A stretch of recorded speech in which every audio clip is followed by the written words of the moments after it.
Welcome to Risking Enchantment, a podcast about art, beauty, and the Catholic faith. Hosted by Rachel Sherlock. Hello and welcome to Risking Enchantment. For this week's episode, you've got myself, Rachel Sherlock, and joining me, wonderfully, is Dr. Holly Ordway. Thank you for coming on the show. Oh, my pleasure. And just to give an introduction, Dr. Ordway is the Fellow of Faith and Culture for the Word on Fire Institute. As part of the Institute, she hosts a series on imaginative apologetics, which I've watched and is fantastic. And I believe you have a forthcoming series on creative writing and evangelization, which I'm very excited for. Dr. Ordway is also the visiting professor for Houston Baptist University, and she has a PhD in English from University of Massachusetts Amherst, and she has written several books along with many great articles on the internet, which I'm sure you'll all be reading very shortly after this episode. But her most recent book came out earlier this year and is titled Tolkien's Modern Reading, Middle-earth Beyond the Middle Ages. And of course, anything to do with Tolkien, I had to buy and read immediately, and it's fantastic. And so I'm delighted that she is joining us for this episode to discuss this great new book. So I guess maybe to start us off, you could tell us why you thought about writing this book at all. Well, this book really came out as a question because 10 years ago, because this book has been in the process for 10 years, I started to ask myself the question, I've been studying Tolkien for decades and, doing work on The Lord of the Rings. It's sort of time to wonder, where did The Lord of the Rings come from? Because I had assumed, as far as I could tell, most people assume that his background was, purely medieval. He was only interested or primarily interested in medieval literature and culture, and that he rejected modernity. I just thought, well, that's how he is. But The Lord of the Rings is such a powerful book for the modern era. It speaks so powerfully to, the themes and issues that are so relevant for the 20th century, the 21st century. And it just was a little puzzling to me. Like, how could this man who was, I thought, so oriented toward the past write a book that resonated so powerfully with the present, with modern issues? And then I also began wondering, what had he read of a modern fantasy? Because I had done my PhD dissertation on the history of the modern fantasy novel. So I knew that there was some interesting fantasy before Tolkien. And I knew that he had read at least a little bit of it because he mentions it in the letters and on fairy stories. So I started to ask, I wonder how much he read of it. Now, I had assumed the answer was relatively little because his authorized biographer, Humphrey Carpenter, made the very forthright statement that Tolkien read very little modern fiction and took no serious notice of it. Boom. Okay. But I thought, well, I wonder what he did read. And those two questions together started me just looking at, well, let me see if I can find out with an open mind, what had he read? What did he think about it? And oh, golly, I kept finding more things, more titles and more titles. And my picture of him began to become more complex and more nuanced. And I realized he read a lot of modern literature. He took very serious notice of it. Carpenter was wrong. Good heavens. And that discovery of what he had read and how it reshaped my view of him made my view of him more well-rounded, more complete, more complex, more nuanced, frankly, more interesting. That became Tolkien's modern reading. I think that's so great. You spend a good chunk of time at the start of the book just delving into kind of what the caricature of Tolkien was, which was largely formed by Humphrey Carpenter's biography, and then dismantling that. And I think that's so important because I know when I encountered Tolkien, I was so in love with it and he became a hero and I wanted to emulate so much of what he stood for.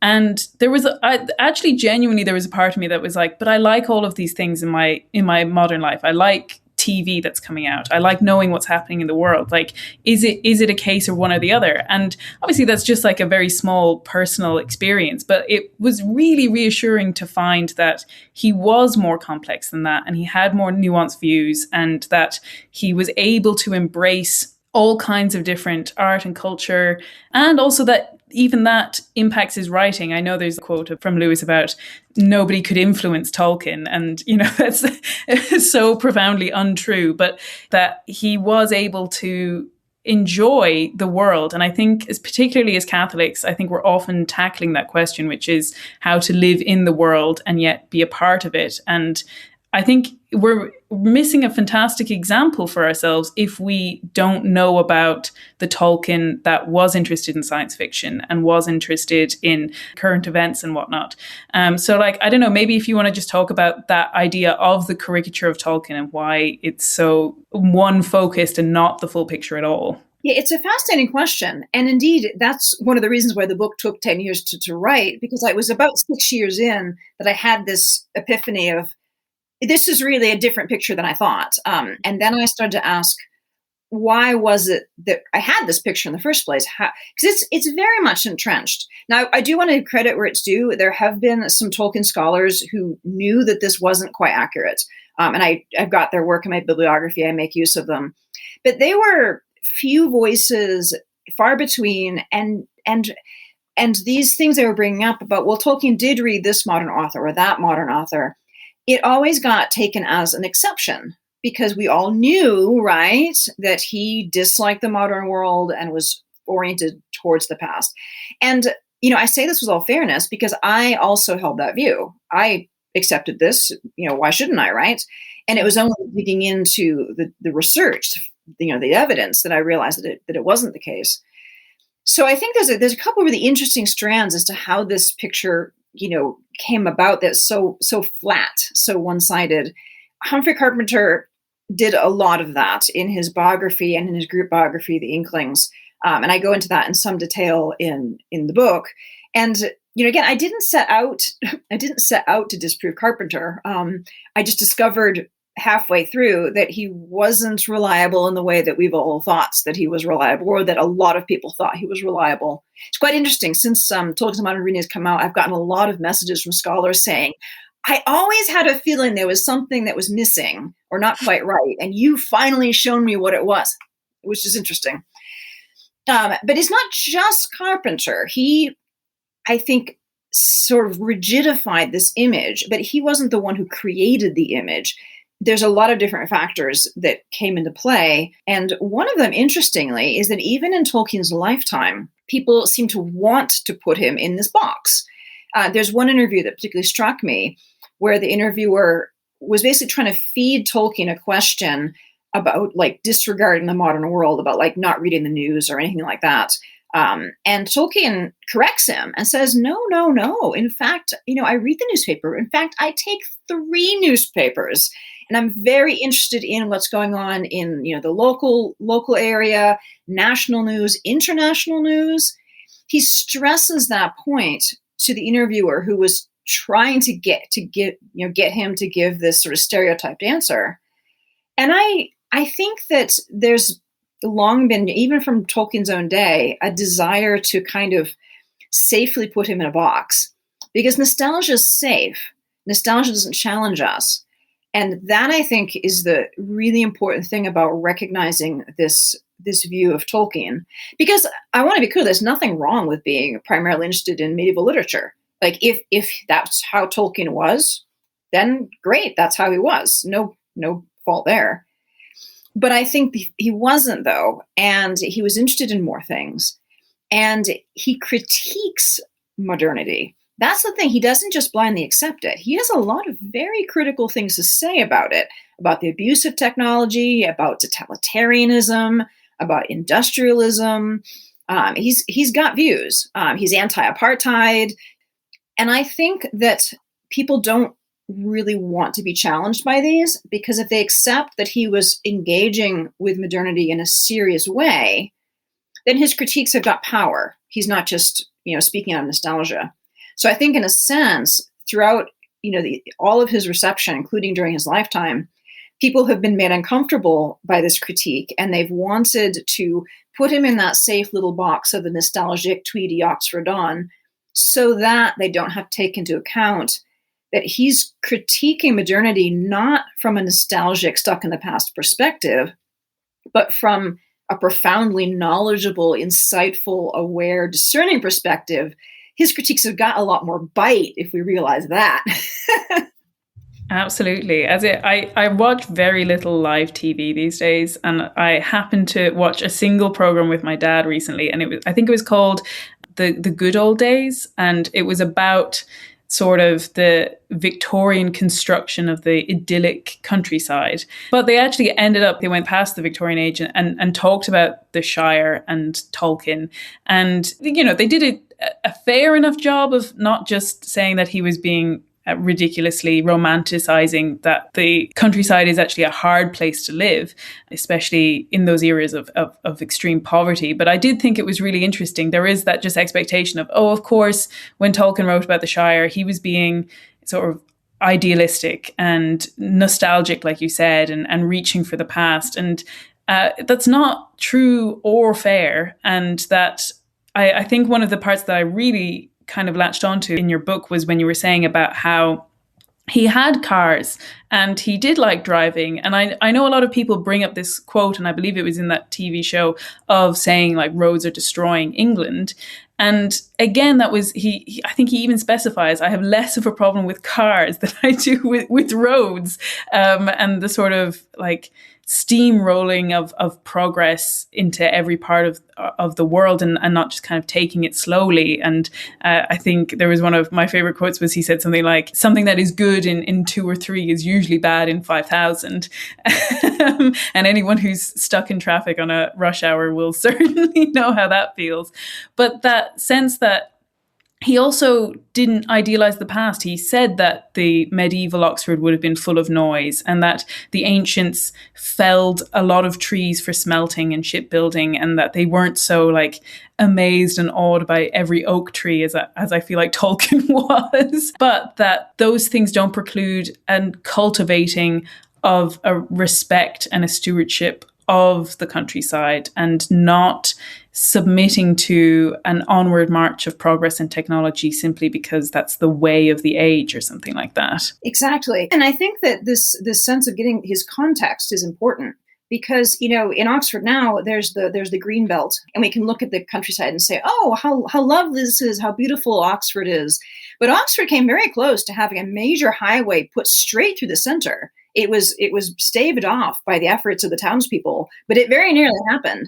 And during Tolkien's lifetime, which was before the green belts happened, they just wiped out an entire historic neighborhood, a medieval, beautiful, historic neighborhood, to put in the ring road. And that destruction was present to him. And we can very easily look back, and we don't know what was missing, right? We didn't live through, that felling of it. And we can sort of think that he's pining for this sort of idealized past, when no, he's seeing right before his eyes that people city councils are making terrible choices. And we see this today with, protesters pointing out like the haphazard felling of trees to put in some road somewhere without any thought to what that means. Like, oh, just, cut them down, whatever. He's looking at it in terms of like, what do we need to do? Is this really necessary? Is this really good? As he says in the interview, that he likes to drive cars and he enjoys going out in them. But what the problem is that the road builders just blast through willy-nilly, and they destroy the very things that the cars are supposed to take you to, the beautiful landscape that you're supposed to be able to drive to. The road builders blast a highway through it. Well, you've kind of destroyed the very thing that you were trying to get to. And so I think Tolkien's critique here is much more nuanced, that he appreciates the value of things like modern transport, but realizes that the way that we implement it is quite varied, sometimes very well, sometimes catastrophically badly. Yeah, I'm really reminded. I live relatively close to a building which was the inspiration for James Joyce's story, The Dead. And it's quite famously at the moment it's gotten the okay to be turned into a hostel. And there's a lot of, literary and cultural figures and, ordinary people like me who are aghast by this. Like, I can assure you, every 50 meters, there's a new hotel or hostel being put up. And it does feel like that real oxymoron thing where you're destroying a building to facilitate tourists by eliminating something that the tourists might actually come to see, which it just makes so little long-term sense that you would not actually preserve the things that make Dublin, Dublin. And in the same way, I think that Tolkien feels that way as well. And I was delighted to read in your book that he really liked, he was engaging with James Joyce, and he found it interesting and found it linguistically interesting, which I think is really telling. And as a huge T.S. Eliot fan, I was also thrilled to hear him have some kind words to say about T.S. Eliot. I know Lewis's opinion changed over time, but I think that quote that he has, which is like, "I've never seen an evening that looked like a patient etherized upon a table," has somewhat stuck with the sort of inkling view of T.S. Eliot. Well, yeah, this takes us in a way to one of the reasons that Tolkien has been slightly misunderstood is, and I mean, Lewis really did have a negative opinion of Eliot, but these kind of one-liners can get taken out of context, and especially I think Tolkien's, because Tolkien, I discovered, well, he's extremely English, and he has very English habits of expression, which include being, on the one hand, sometimes very hyperbolic, exaggerating to the nth degree what he's saying for fact. On the other hand, being extraordinarily understated about things, especially things that are important to him. And I've been, spending a lot of time in England for, more than a decade now. And it sunk in gradually that the English, for all they have outward appearances to Americans, are very different from Americans. I'm a New Englander myself, so of all the areas in America, New England is the closest culturally. So I felt like I was even a little bit more ready to perceive this. But this very naturally English combination of two completely different things has made it, I think, extra puzzling for Americans in particular to figure out Tolkien. Because on the one hand, he'll say things like, "I detest Dante. He's a petty little man." And then he is a member of the Oxford Dante Society and presents a paper on Dante. And in the interview where he says that, backpedals to the authors and says, "Well, I didn't really mean that about Dante. I wouldn't dream of comparing myself to him."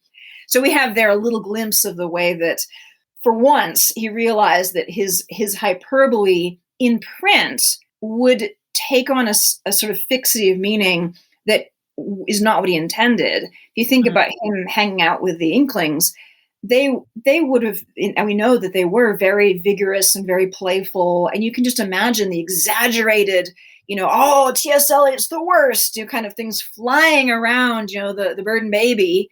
Mm-hmm. And what did they think on a serious level about these authors? Probably something a little bit more nuanced, which we may or may not be able to get to if we don't have, the evidence for it. But it's so easy and so tempting to just go for the thing that we hear that's so vigorous and so deliciously quotable, and assume that that is the whole story, when almost always it's not. And it contributes to this anti-modern false stereotype about Tolkien, when, as you saw, he's interested in these authors, doesn't necessarily approve of everything they're doing, but he takes them seriously. And I think that's the key. And I even wonder, does our sort of modern internet usage and social media usage of I do this for the podcast, but pulling out quotes and not reading the whole thing and just getting these snippets really affect how we interact with lots of authors. Like, my friends know that I have a real pet peeve about how when they put Jane Austen on the £10 note, which is obviously a great thing, but they pulled out a quote for her, and her quote was, "I do declare there is no joy in life like reading." And if you've read Jane Austen, you know that an antagonistic person is saying that completely superficially and not at all seriously. She's currently not reading and too busy talking about how much she likes reading rather than actually being interested in reading. I was saying that there's another quote in another book where someone says, "I couldn't live without music." And I'm like, you might as well pull that quote out and say that that's what Jane Austen thinks. It just is so frustrating to me that you would pull out that quote, which is from not only within a book, it's not even from the narrator, it's from a character, and say, well, this is Jane Austen's opinion on reading. Yeah, I remember when there was the 200th anniversary. I was in Oxford at the time, and I wanted to get a commemorative mug, and all the commemorative mugs had quotes that were satiric ones from characters. I'm like, I can't do this. I literally I could not find a mug with a saying on it that was actually apt. It was ridiculous. I know. And she has loads of wonderful letters. So it's not even like you don't have material that you could pull from that are actually her quotes. And maybe because a bit like Tolkien, there's that English sensibility of oversaying things or overstating it or understating it. Like you never quite get people's true meanings, even when they write it down. But there is a sense that you should maybe not pluck words out of like other characters' mouths and attribute them to the authors. But I was wondering, like, I went through the whole book and I was really fascinated by several parts that you explored. But was there any writers or books or poems in particular that you were really pleasantly surprised to come across as an influence on him? Oh, that's really a tough question because I think I was pleasantly surprised to see the range of his interests. That was the thing that it came upon me very gradually, as I found one author here and one author there. So I think it was more the cumulative effect. I think if I were to say one thing that pleasantly surprised me, it would be his interest in science fiction, because I've enjoyed science fiction myself ever since I was a girl. And I honestly wouldn't have thought that Tolkien enjoyed science fiction. But to find that he names Isaac Asimov as a favorite author, he speaks very favorably and warmly of science fiction, has no problem with Lord of the Rings being compared to science fiction, that surprised me. So that kind of delighted me in a way, that this was something that he just enjoyed. And there's the famous story that he and C.S. Lewis had lunch at the Eastgate Hotel with Arthur C. Clarke and one of Clarke's friends. And this story has been known for a while. They discussed interplanetary conquest, and a good time was had by all, but they didn't come to any agreements. And I think now that I know what he read, I see that lunch in a different light, because I see it as totally characteristic of Tolkien that he would enjoy sitting down for this lunch with the very much non-Christian Clarke, having a debate on these issues of science and science fiction that he was genuinely interested in and knowledgeable about. That's the thing I didn't know before. He wasn't just a passive tag along with his buddy C.S. Lewis. He would have been an active participant in this engaging, lively conversation. And I have no doubt that indeed a good time really was had by all. It's just a delightful picture. Yeah, absolutely. It's one of those conversations you wish you could have had an ear in on, but sadly lost to the sands of time. I was wondering then, maybe obviously the book, it goes through the different works that you found that he's definitely read. I mentioned to you in my email to you that your appendices, like I saw the appendix of your book and I immediately took a photo and sent it to my friend. And I was like, I've never been so excited. But you list out all of the books that we know he referenced either, and you lay it out whether it was in letters or in his own personal writing or in speeches or found in his library, so that we have a kind of catalogue of the books that at the very least he owned or that we know he read. And so then in your book, you kind of like tease out potential ways that it influenced his writing. And I was kind of hoping to just dive into, rather than maybe specifically looking at what exactly his modern reading was, but pulling out some of the themes that came out that have been influenced and maybe we have a better understanding of now knowing this. And so the first one that I really wanted to dive into, I just think it's such an interesting topic when it comes to Tolkien, is the theme of death and deathlessness and the desire for deathlessness. And in the book, you kind of pull it out in relation to J.M. Barrie's Peter Pan, and that you mentioned that Tolkien really liked J.M. Barrie's work in many ways, but eventually came to reject this famous quote from Peter Pan, which is like, to die would be an awfully big adventure. And that there's a kind of cavalierness and a flippancy about death in there. And also just even the concept of Peter Pan being this deathless boy, and that being kind of aspirational in a way that in some ways you can read parts of Lord of the Rings and even the Silmarillion as a deliberate rejection of that theme. Yeah, I mean, it's such an interesting theme. And this is something that I think knowing his reading helps us with, because I mean, obviously, I make certain cases for influences that I think are reasonable, and I draw the implications of where he himself notes an influence. But I think one of the most interesting things about knowing his reading is that we know he read Barrie, we know he read Peter Pan and had thoughts about it, but we know that he dealt with this theme, and so we can look at the contrast and see, well, what did he do with it?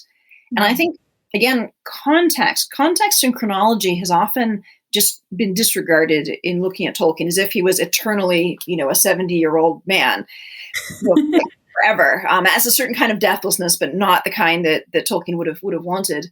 But he had a very long life, and I think the Peter Pan is particularly notable because he's famous. Carpenter quotes him in the biography from his diary, saying he saw the play Peter Pan, and it profoundly affected him. And it's important to note that is before the Great War. So this is him as quite a young man, seeing it in that peak of Edwardian cultural self-confidence, where death is, almost it could happen somewhere, sometime. It's an awfully big adventure. Not long after, Tolkien himself is fighting in the front lines in the Great War, and most of his good friends are killed. He's seeing death all around him. He himself, gets quite sick with trench fever. So after that, we see he's handling this theme of death differently. And I think it's quite notable that the one sort of Peter Pan-ish piece that he wrote, You and Me in the Cottage of Lost Play, which is this very sugary, sentimental, like you can almost think, did he write this? Well, yes, he did before his Great War experiences. And then, as Christopher Tolkien notes, quite sort of dryly, this didn't make it into the mature legendarium. And I think we can see why, because this idea of like the happy little Peter Pan children, Tolkien had been through an experience of modernity, of the trauma of modernity, that meant that he couldn't deal with the theme of death in that superficial Peter Pan-ish kind of way. But, and here's the interesting thing, this desire, this Peter Pan, what C.S. Lewis calls Peter Pantheism, this desire for a kind of superficial, artificial childhood, it persists, as a kind of nostalgic escapism from the reality of death. So Tolkien's engaging with that, and I think he does that in some really interesting ways, especially in the Silmarillion, but even in The Lord of the Rings, sort of acknowledging the appeal of this avoidance of death, but showing that ultimately it's shallow and destructive. Yeah, I think that's really interesting what you pull up on that. Within this theme, you have both an influence kind of negatively from more modern literature, supplemented by a modern experience, and then supplemented again later, perhaps by World War II, and seeing that experience from the kind of sidelines again, like you get it kind of doubly in that way. But I've always been really fascinated by Tolkien's experience in World War I. John Garth's book on this is amazing. And I think so much of Tolkien's writing is really that his experience there is really key. And I as much as we're talking about modern stuff, I am a medievalist. Like, my love of Tolkien inspired me to go do a master's in Viking and Anglo-Saxon studies. Like, I absolutely love it, and you can see his influences there scattered just all over. There's no denying that. But I think that in particular, World War I is maybe secondary to that in the way that he understands it. I think it's really telling that the other really amazing product of Peter Jackson's filmmaking was his recent documentary, They Shall Not Grow Old. And his fascination with World War I know he also was part of a artistic exhibition with his colleagues in Weta Workshop to create these enormous statues of scenes from World War I in I think it was Wellington. But I think to the extent that he understands The Lord of the Rings, I feel like his obsession with World War I really helps that. And so this theme of deathlessness and the scale that I think even after a year of pandemic, I feel like we still have no concept of the scale of death that happens in World War I and why that really permeates what he's writing. And I think it makes it all the more profound when you understand that he is exploring the idea that death is not only he says, a divine punishment, but also a divine gift. And that's a kind of concept I think has become a bit more popularized now. I think Stephen Colbert referenced it in a very viral interview. But that idea that's in the Silmarillion of him saying that death is called the gift of Ilúvatar, that God figure in the Silmarillion, that the race of men was created to be bestowed this specific gift, and that gift is death. And I think it's so different to anything else I think I've ever read, especially in fiction, that you could take the time to really assess what it means to die, why it can be a good thing to die, and why it's also a bad thing to be flippant about death. Like, it is both incredibly important and at the same time not something that's just a vacuum of evil. Yeah, that complexity. Again, this is a sort of recurring theme with all of my work with this book. Like, Tolkien's, if you just say he's more complex than we thought, we'll be saying true things. But I think you're absolutely right about the impact of the Great War. And John Garth, I mean, in a way, John Garth's Tolkien the Great War was really pivotal to my work, because I read that before I started working on Tolkien's modern reading, and saw here he's fundamentally influenced by the most modern of traumas. And that is another piece. It kind of breaks up the puzzle, breaks up this static image of him as stuck in the past. And I like what you said about the importance of valuing his medieval interest. I started out being a medievalist. That was what I went to graduate school to do, and shifted partway through. But the beauty of it is that this is a both and. It's a yes and. Nothing I have done is to undercut the absolute centrality, really, of his medieval interests. And I actually think that recognizing his modern interests makes his medieval involvement more meaningful and more important, because it wasn't an escape. He wasn't running away from modernity. He was engaging with medieval literature and culture and language because it mattered, not because he was hiding from modernity. So this is, it's definitely this both and there's so many influences, profound, deep influences on his writings from medieval literature, from the sagas. But we start to see, like with this theme of death, how does he handle it? How does he draw these different threads together? And so, for instance, with death, we have plenty of death in the like the Norse sagas. The body count is high, shall we say? But they're more individual. They're people fighting other people, making bad choices, suffering tragic, losses. What we have in World War I is the first global mechanized warfare, where where the soldiers were cut down in their thousands and their tens of thousands, facelessly, by poison gas, by machine guns. That was new. That's a level of trauma that had never been experienced before, ever. That's different. And that mechanization of wartime slaughter is very different from the kind of heroic, even foolish, even when it's foolish and wrong-headed, the kind of thing that you get in the sagas is individual, is personal. It's a different kind of experience of death. And I think that Tolkien is engaging with that, trying to work through that in The Lord of the Rings and in the Silmarillion. Yeah, and I think it's interesting to me, some of the most interesting ways he explores it in The Lord of the Rings are actually through his female characters. And he gets a short shrift for his female characters. I was saying this to a friend recently, that whatever you say about the quantity, I still think the quality of female characters in Lord of the Rings is almost unparalleled. That to me, Éowyn is one of the most engaging and intriguing characters that I have read, full stop, woman or not woman, but that I think he is really deftly exploring what it is to look for death. And he makes this incredible point, which is that even when we do bad things, like we were saying, the punishment of death, like as Christians, we do understand death as a punishment, but that even those punishments can be worked to gifts. So you have this character of Éowyn who goes, the quote is, "It was the face of one without hope who goes in search of death." And I think Tolkien personally would really strongly say that that is not the correct approach for us, that we shouldn't go out in search of death.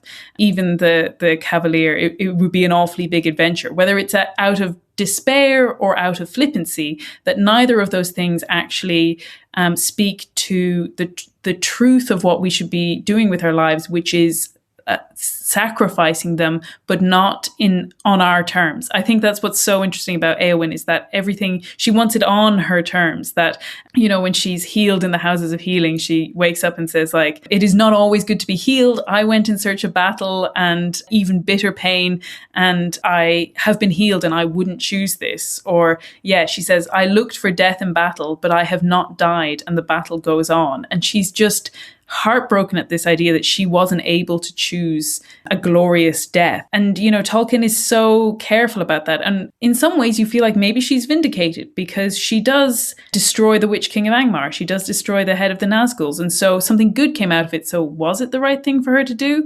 And again, I think Tolkien brings in this really Catholic understanding, which says, even the things that we do badly, God has the ability to work to good. And that doesn't mean we should do them badly, but that these punishments can become gifts in that way. Yeah, and it's interesting that you say that, because I refreshed my memory about that particular quote about the punishments. Interesting that he notes, "A divine punishment is also a divine gift if accepted, because its object is ultimate blessing." And so I think that's a key part there, is that there's that if accepted, that is very Catholic sensibility, that, God doesn't just punish us arbitrarily. He doesn't make us suffer arbitrarily. He allows us to suffer. He does punish us when we deserve it. But we have to accept that. But it's in the accepting that it becomes a blessing. We have to say yes to divine grace, because if we say no, then we say no. And I think I agree. Éowyn is an amazing character. I just love her. And she's such a nuanced character. I mean, he gives her a tremendous inner life. I mean, in a way, I think arguably she's the character with the richest inner life of any in The Lord of the Rings. And the people who say that there's no character development in Lord of the Rings just don't know how to read. I mean, they're projecting onto it what they think it is rather than seeing what it is. Because she has this really complex inner life and inner conflicts. And the thing is that her love of Aragorn is not an evil, because he is a good man. He is worthy of her love. And he isn't, and indeed, there's nothing even sinful about it, because he's not married. She's not longing for a married man at that time. Mm-hmm. Yeah, it's not the good that she is called to. And so she has to learn to let it go. Now that, again, a profoundly Catholic sensibility. And it's hard, it's painful, right? To say, okay, this is a good thing, but not the good thing for me. And I think that Tolkien has a great deal of sympathy for her hopeless quest for death. And again, he was in the trenches. He got the news of his friends dying. Did he himself grapple with this? Well, we don't know, but it would be, I think, not unsurprising if he had in fact grappled with this sense of hopelessness. I mean, the records of the various records of the Great War soldiers, they all had to face this. And so he has this real sympathy, I think, for Éowyn's pain, for her real pain. It's not superficial. He doesn't make light of it, and he allows her to feel it all the way through. Even, as you say, even all the way to the point of not wanting to be healed. That is profound psychological and spiritual insight, that sometimes you don't want to be healed. And I think it's interesting to contrast that to Denethor, who has in some ways a similar situation, because he's seeing, he's seeing a loss of hope. He's seeing his city attacked by Sauron. He's lost one son. He's estranged from his other by his own fault. And he chooses the path of despair. And again, I think we can see Tolkien gives us enough of Denethor to have us see that he's a great man. He could have chosen a different path. He almost chooses a different path. And yet he doesn't. He chooses the path of despair. And it's clear that this is the wrong path. So it's really interesting the way that Tolkien gives us these two different characters who are both seeking death for bad reasons, and one of whom accepts healing and the other rejects it. And it's a very interesting set of characters. Yeah, and I think it's so interesting that he almost groups together two things that feel very opposite, both the kind of reckless throwing away of your life and the grasping desire to keep hold of your life. So with the Númenóreans and that kind of legendarium that falls behind the Lord of the Rings, that this great nation of people who try to take the deathless lands by force, and we're cursed for that. But that both of those things are about control, and both of those things are about having it on your own terms. And that's why I think it's so interesting when you come to the appendices of Lord of the Rings and you get the full story of Arwen and Aragorn. They also within themselves have this struggle that Arwen has to accept mortality, something that is not innate to her, but also that Aragorn, it says that he can choose the hour of his death. And in some ways, I think in modern days, that might actually kind of ring some alarm bells of like euthanasia or things like that. But what Tolkien's actually getting at there is that before Aragorn, the problem was keeping control and staying alive as long as possible so that you can have the throne for as long as possible. And he says that, it is his time and that his son is ready and that it is now to let go and not to control to the end and say that this is the end and I can let all of this go and let my son carry it on and I won't have that control. And then, Arwen has to have her own release of that. And she does find it really painful. I think it's interesting. And I do like the book, but I know Tom Shippey in his book Road to Middle-earth says that Arwen despairs. And I disagree with that. I don't think Tolkien would have anyone who he considers good actually succumb to despair, because to him that is the greatest evil.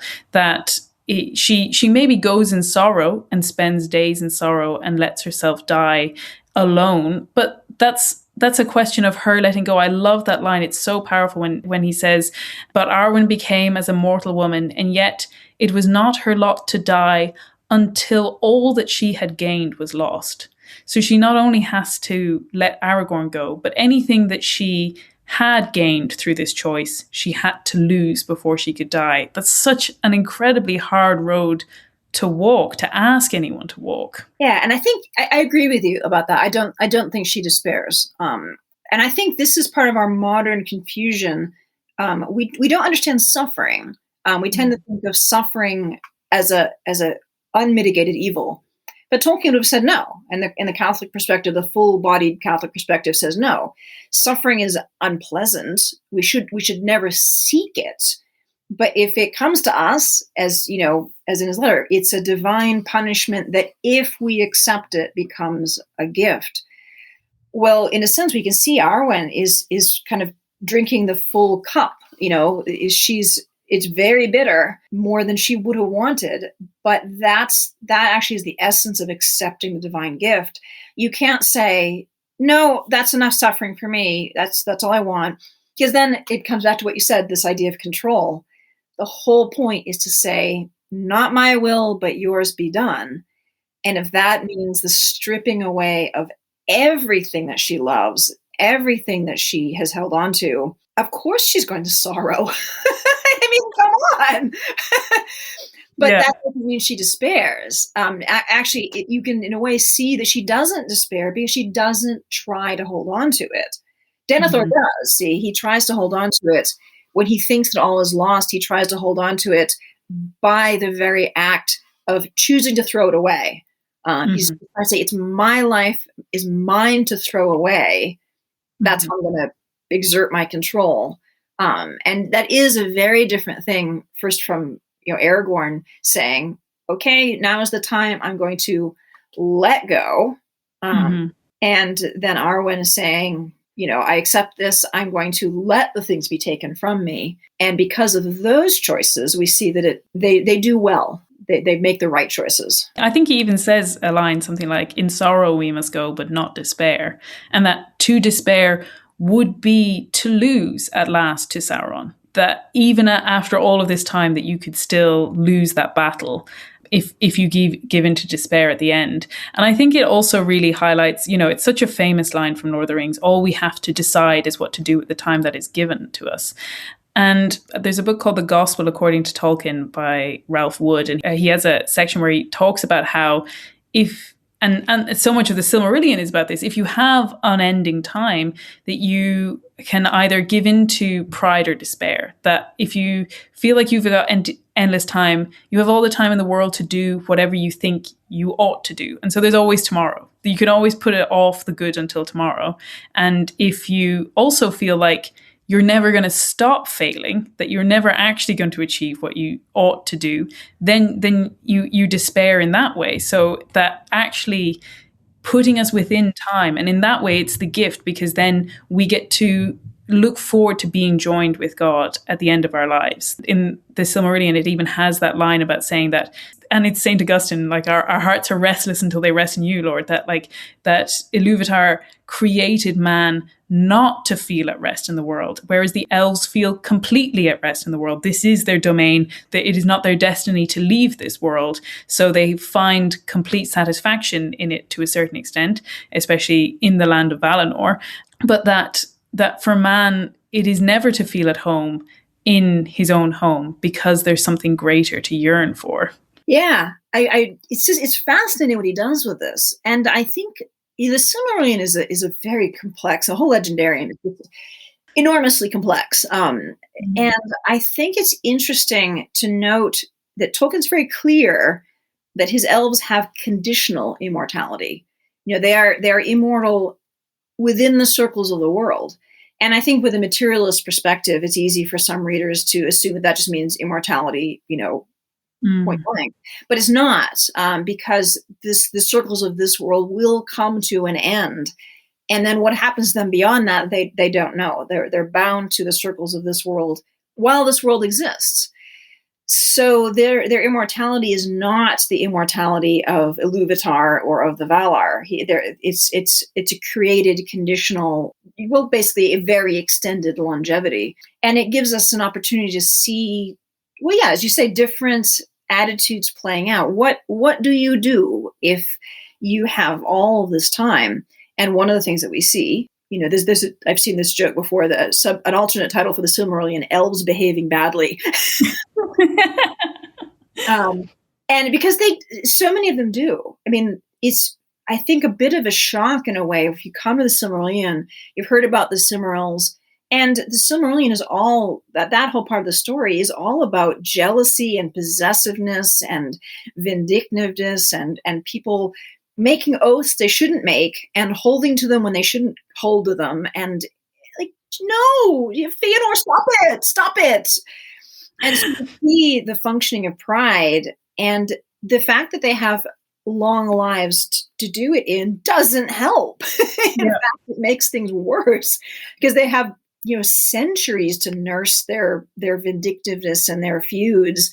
And so it again brings us back to that theme of death. And we say, maybe not such a bad thing that we haven't got millennia to, make a mess of things, because the elves are not perfect, and Tolkien never presents them that way. And I think it's part of the sort of oversimplification of his work to think that he makes the elves as some sort of superhuman, or, he in some ways he even says this, he's using them to embody certain human traits, but even then he's not doing it in a sort of idealized way, because we see certain of the characters like Galadriel, who is a figure of great wisdom and power. She's wholly positive in Lord of the Rings, but we see in the Silmarillion that she has a history of rebellion. She actually is tempted by the ring. She refuses to take it in the end, but we do see that she might have taken it and might have become this dark figure. All will love me and despair. So again, even in this powerful elf queen, he doesn't give us a perspective that's, whitewashed, that's all like prettied up. Yeah, Galadriel would be a terrible person if she went wrong. Yeah. A bit like the cars, that anything is bad in its misuse. And we can apply that to technology or people. And I think it's interesting. I'm actually writing an article at the moment, which is about Old English elegies. And it's honestly been a little bit tricky to keep my preparation for this podcast and my preparation for the article is like separate in my head. I keep like mixing up, I pulled this quote for this and this quote for this. But I was thinking how so much of what's in those Old English elegies is this idea of transience and that everything will pass. And most importantly, that in this Old English conception that it's not that the things will just die, but that the things that we love are actually lent to us. The word is lana, meaning lent, and that's used in opposition to echa, which is eternal. And so it's not a question of whether we get to hold on to the things that we like. It's that no, they were loaned to us from the beginning. And so in what way do we get to keep on to them? Because they were never ours to begin with. Our life, our wealth, our friends, our family, all of these things are loaned. And I think that conception of it is really integral to Tolkien's understanding. And I was actually going to move on just briefly to another point that you pull out, which is obviously we can get a sense of Tolkien's love of Germanic mythology and English mythology from looking at his medieval work. But you pointed out how we can see some more of it and maybe a fuller understanding from his love of the stories of William Morris. Yeah, well, that's in another enormously large area to discuss. But Morris is, again, interesting because Tolkien's relationship with Morris changes over time.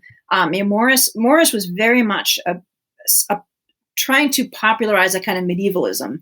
He was not himself a scholar, amateur scholar, self-taught, and did translations and wrote these basically medieval pastiches written in a sort of fake archaic style. They're attempting to sound medieval.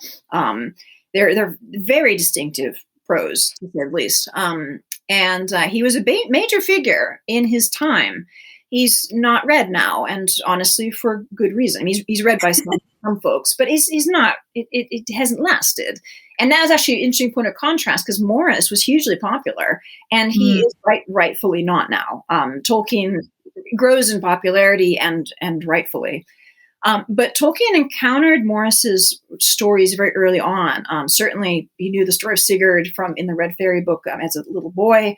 Certainly read Morris's work as undergraduate at Exeter, and he's inspired by it. He deliberately writes The Fall of Gondolin in Morris's style, and very much so. I mean, looking at the language that he uses, you can see that he's basically importing Morris's pseudo-archaic diction into his prose. Is a very obvious and distinct influence. But then, as Tolkien matures, and incidentally, as he himself immerses himself in medieval literature and language, the linguistic influence of Morris decreases, and Tolkien's prose actually becomes less overtly archaic.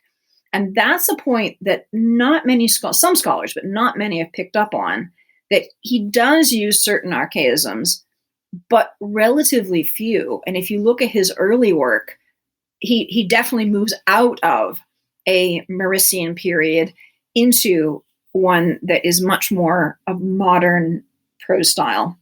But so it's interesting to see the way that he engages with Morris and Morris's medievalism. So it's a complex influence.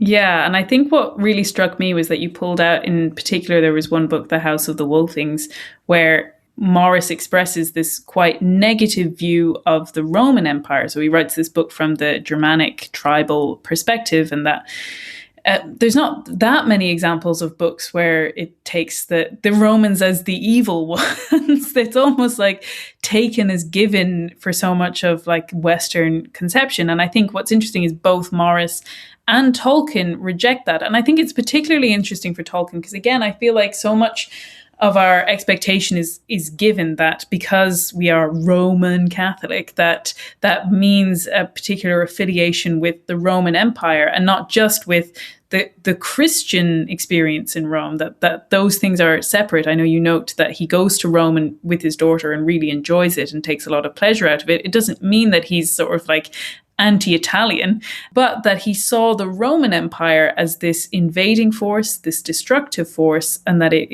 represents a lot of the sort of decadent civilization, which again comes back to what we were saying about his experience of World War One. And I think in particular World War One has that sense of like it gets started because various royal families can't stand down from a particular offense, or they have to save face in some way. And so you have this enormous slaughter on the basis of some essentially bureaucracy that feels inevitable when you're reading about it. It's like, how do you get out of this? Because the rules of society dictate that once you say this, I can't back down, and the immense destruction that comes from that. And I think Tolkien actually really relates that to the Roman Empire. And it's interesting then in the book you point out kind of parallels both to Numenor, which is maybe more a sympathetic or a race of people that Tolkien in some ways looks up to, but also to orcs, that like orcs are almost like the trudging centurion, like soldiers with all of their mechanisms and all of their order. And that actually, while sometimes we kind of portray orcs as a rabble, and maybe the ones that are in Moria are sort of more like scraggly rabbles of brigands, but actually when you're in Mordor, there's these descriptions of legions, and this order and this mechanization that we come back to is so central to what he understands it as actually bad and not good. Yeah, that was actually one of the kind of surprises of my research, because I was puzzled by his statement that the Lord of the Rings owes a great debt to William Morris. Okay, the House of the Wolfings and the Roots of the Mountains. Okay, but he also specifically notes his Huns and his Romans in those books. I mean, he mentions that specifically, and I just thought to myself, no scholar that I have found actually attended to that bit of it. Different parts of it they've attended to, not as much as I thought maybe could have been done, but his Huns and his Romans, I thought Tolkien mentions this, and I puzzled over this for a very long time, years actually. What could he possibly have meant by this?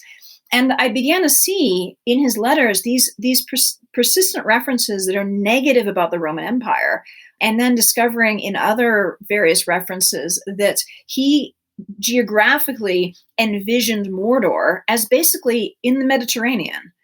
And that reconceptualized my view, because when he talks about the south of Middle-earth, like Mordor being in the south, he's not connecting that with the global south. It's basically southern England. And all of a sudden I thought, well, then the dark-skinned orcs, dark in what way? You know, and then realizing that there are these connections, many, many connections between the descriptions of the orcs and the descriptions of Morris's Romans. I mean, it really struck me that you could take the Romans, the bad guy Romans, out of the House of the Wolfings and drop them down into Mordor, and they would fit right in. They have the same attitudes, they look the same, many of the same adjectives come out. I thought, golly, these are orcs. And then, you know, the technology, the iron, the straight roads, these are very Roman. And I feel too that, you know, since Tolkien encountered Morris very, very early, he's a very early influence. House of the Wolfings is a very early influence. And the orcs come in relatively early in certain ways, as, you know, goblins and orcs. And the goblins too, they come partly from George MacDonald. And the orcs, Tolkien never really satisfactorily came to grips with them. I mean, even into the 1960s, he was still trying to figure out, what are the orcs? You know, they're not quite sentient beings in the same way that the elves and humans are. They're controlled in a certain way by Sauron. What does that mean for them?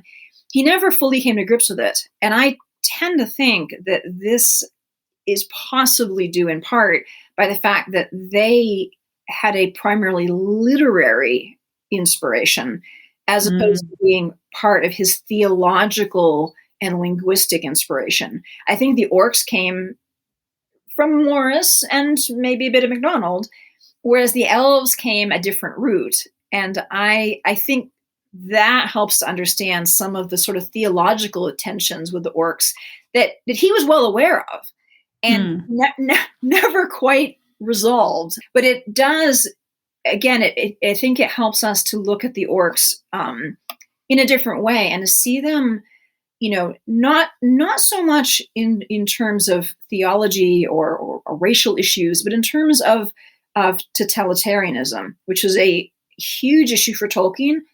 As well, we can understand, having fought in the First World War and lived through the Second World War with sons fighting in the Second World War. He was very anti-totalitarian, very suspicious of empire, very suspicious of big government for very good reasons. And I think if we see his attitude towards that, we can see the orcs as kind of expressing some of him working out these issues of the evils of totalitarian impulses, and the rigidity of that, and the belligerence of that, because that's what we have with Rome. And even with Numenor, as you say, the Numenorians in some ways are very sympathetic, but then these are the same Numenorians who become obsessed with death and control and go and invade Valinor. The Numenorians come to a very bad end. And the Numenorians are the most Roman of his sort of creations in the Legendarium.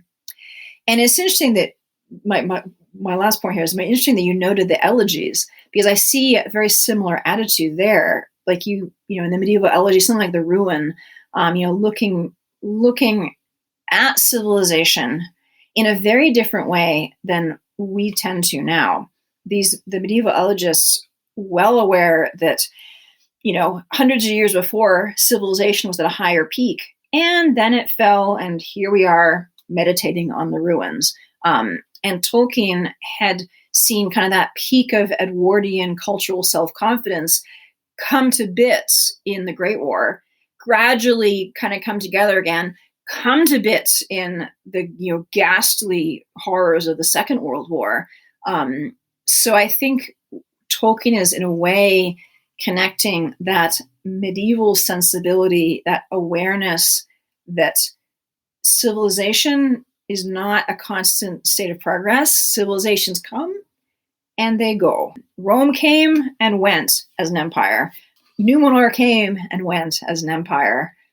Our culture perhaps will do the same. And I think that's Tolkien drawing on both the medieval and the very, very modern to kind of have that, elegiac sensibility in The Lord of the Rings. Yeah, and I think just to close out on my points, I was thinking that line that I feel like resonates particularly with Christians. I've had it come up several times recently with talking with Catholic and Christian friends about the long defeat. And I think there's a sense of that we actually might be better off really embracing that, and that there is a church triumphant, but that's not us.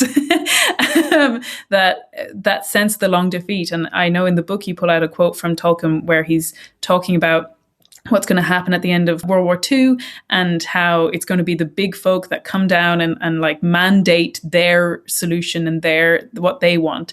And that he describes the Tolkiens that they belong to the ever defeated, never altogether subdued side. That sense of being okay with being on the losing side. And like you said, like in the Ruin, you have the Old English speaker looking up at the work of the giants, which is the Roman ruins that they're seeing, and they're building in wood, and they've no idea how these like two civilizations could ever like connect in some way. Yeah, I think he really identifies a sort of fatalism, which I think in some Germanic myth goes too far into nihilism, and that he tempers with Christianity. Although I think that it's also tempered in Old English elegies. Like we were saying, the Old English elegies do say that we should find consolation in God the Father and in our Christian faith rather than in the things of the world. So it's not just in Tolkien, it is in those medieval texts themselves in certain places, but that sense of reckless willingness to be defeated by not compromising our morals and our principles and our faith, and being okay to be on the losing side. And I think that's what he finds so enchanting about the Germanic sensibility, as opposed to the domineering, successful, triumphant Roman civilization that gets what it wants no matter what the cost. And I think that's why he really champions that more Germanic sensibility. And I think that's part of what makes him a genuine challenge for the modern reader, because that's a hard message, especially if you're not Christian. And I think it's but it's such an important message that, we can't just try to hold on and always be in the winning side, because ultimately we're all going to die, and we've got to reckon with that. So we all individually, personally, are fighting the long defeat because we are going to die. How do we deal with that? What do we make of that? Yeah. I think Tolkien's Catholic sensibility helps him to sort of put that in context and understand that. And especially, I think, his context as a Catholic in England, where especially, in his lifetime, very much marginalized, not by any means, not the established church, not the triumphant, voice of the establishment, but a marginalized, generally disliked, disadvantaged group. And he's still saying, well, okay, I'm on the losing side, apparently, in terms of cultural and social power, definitely on the losing side, so be it. And I think we need to hear that, honestly. Yeah, I think that's wonderful. And I could keep talking all day, but I won't keep you all day. Thanks so much for joining us for this discussion. I had a wonderful time. Oh, pleasure was mutual. And I have the last question to ask you. What have you been enjoying at the moment? Oh, well, lots of things, but I've been enjoying actually rereading some books I discovered from Tolkien, the Swallows and Amazon series by Arthur Ransom. These children's novels. I reread them since discovering them in Tolkien, and now I'm rereading them and finding them just really delightful and refreshing and fun, which I think we need that too. We've had all this talk of death and despair, and we have to face that, but it's also good to have refreshment, and that's something I've been enjoying right now. That sounds excellent, because my recommendation is a little bit more on the dour side. I've been enjoying the new Bo Burnham comedy special on Netflix called Inside. If you don't know Bo Burnham, prepare for it to be quite bleak. And I think in particular this special that he's released is maybe bordering on a side of lacking in redemption. But I think he has such a powerful thing to say about how we're interacting with particularly social media and being online, and having spent lockdown being forced to only be online and not in a normal social world, and how strange that is, and how that kind of online culture has transformed us all into a kind of movie star at the center of our own world that we project out into the world, and how damaging in some ways that is to our social construct. It doesn't sound very funny. It isn't like a laugh a minute type of comedy, but it's sort of, he kind of interweaves comedy and this sort of cultural commentary with a lot of music. And it's really fascinating. It's something I will probably dive into again later. So that's what I'm recommending if you have the stomach for it. But other than that, I think it's just time to say you can follow Holly on Twitter. I think it's at Holly Ordway, and on Word on Fire. She does a lot of amazing work there. Is there anything else that you'd like to call out that you want to promote? Well, I would just note that they can go to my website, which is hollyordway.com, and that's where I have other links. They can find out more about my work there. Fantastic. And lots of great things coming. Like I said, I'm really looking forward to more series on the Institute. So lots of great things to come. And of course, I would encourage everyone to pick up Tolkien's Modern Reading. I really enjoyed it. I'd really recommend it. And there is a Word on Fire EU shop for any of my European listeners. I was thrilled when that was set up. I think with Brexit, we're more and more conscious of how much it costs to import stuff. All of my usual UK shops are now largely out of bounds. Because I'm very pleased, because that's a Word on Fire has done a great job as a publisher. So yes, if your readers go to wordonfire.org/Tolkien, that's the page about the book, which actually also has some videos, interviews, has my Tolkien in Oxford series of on-site location videos about different places that were important to Tolkien. But there's a set of links. So if you click on the Europe store, or the Australia New Zealand store, or the Canada store, it takes you to the store for your region. So if they click on the Europe store, you get shipping that's quite a lot more reasonable to your location. So that's if you order through the publisher. So I recommend that. Wordonfire.org/Tolkien. There was one time I tried to order a magazine and I selected Ireland and the shipping came up at $90. I was like, I just don't know anyone in the world who would like select that option and say, let's go. Anyway, thank you so much. And as always, you can follow the podcast on Instagram. It's at Risking Enchantment Podcast. And you can sign up for our newsletter on rachelsherlock.com/podcast. And we'll be back again shortly with another episode. Thanks for listening. Goodbye.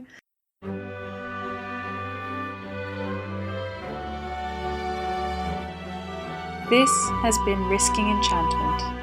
Music by Kevin MacLeod. You can follow me on Instagram and Twitter with the handle @SeekingWatson. And you can find out more about me and the podcast at rachelsherlock.com. Thank you and God bless.